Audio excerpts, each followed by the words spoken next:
In this video, I'm going to show you on how you can make an email trigger in Zendesk. So, without further ado, let's begin. First, open your web browser and go to zendesk.com and log in to your Zendesk account. Once you're inside your main dashboard, go to the top left, click on Support, and then go to Admin Center.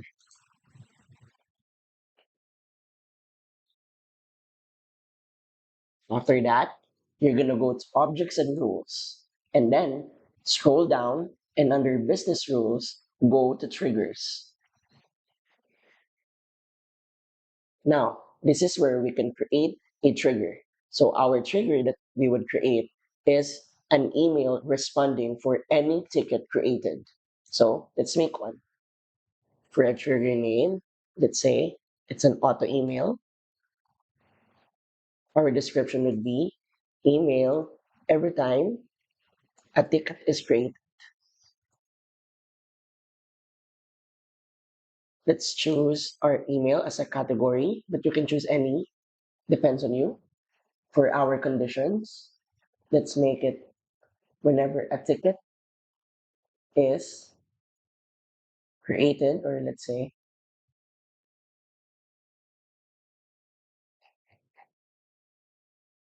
status. So let's change our description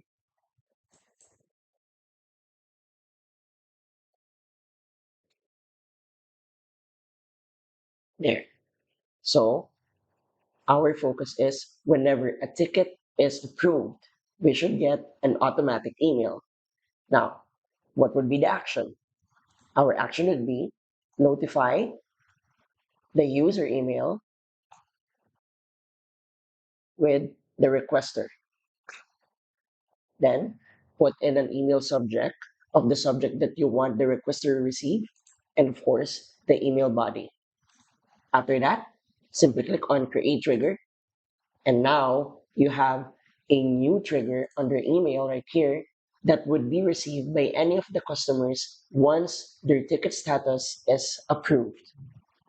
So that's it. So if you find this video helpful and want to support our channel, feel free to use our affiliate link given on the video description. Thanks for watching, and I will see you in my next video.